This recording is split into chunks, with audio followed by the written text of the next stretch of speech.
ভাগ্য বদলের কঠিন প্রতিযোগিতায় আপনি কি ক্লান্ত?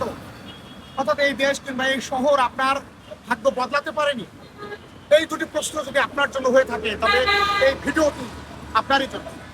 স্পেনে অভিবাসী ও শ্রমিকদের জন্য বৈধতা ও কাজের সুযোগ তৈরি হয়েছে। এর মধ্যে রয়েছে সহজ অভিবাসন আইন, নিয়মিতকরণ, যা সাধারণ ক্ষমার বিশেষ সুযোগ ও নির্দিষ্ট বিনিয়োগ সুবিধা।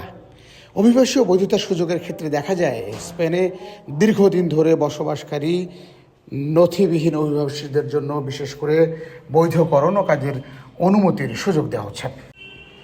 নতুন নিয়ম অনুযায়ী নির্দিষ্ট সময়ে আগে প্রবেশ ও 5 থেকে 6 মাস বসবাসের প্রমাণ সাপেক্ষে আবেদন করা যাচ্ছে।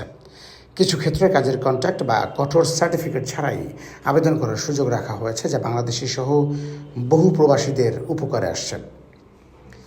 পর্যটন, হোটেল, রেস্তোরাঁ, কৃষি খাতে মৌসুমি কাজের চাহিদা বেশি থাকে, তাই সেক্ষেত্রেও স্পেনে নতুন করে আইন তৈরি হয়েছে যা প্রবাসীদের জন্য সুখকর।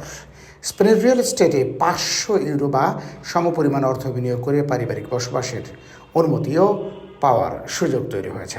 সব মিলে স্পেন এমন একটি দেশ যেখানে যারা 3 বছর আগে প্রবেশ করেছেন এরই মধ্যে তারা 2টো কার্ড হাতে পেয়েছেন।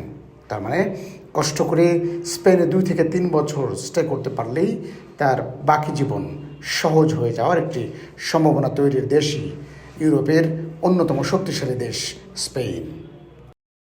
আসলে কি বিদেশে পাড়ি যাওয়া যাবে খুবই স্মুথলি বা নিশ্চিতভাবে কোনো ধরনের প্রতারকের হাতে না পড়ে? নিশ্চয়ই আপনার এই আশঙ্কা শতভাগ সত্যি। আমরা কোথায় যাব? কেউ ইউরোপ, কেউ বা আমেরিকা, কেউ কানাডা, কেউ অস্ট্রেলিয়া, কেউ বা মধ্যপ্রাচ্যের নানান দোকান বসিয়েছে বাংলাদেশে।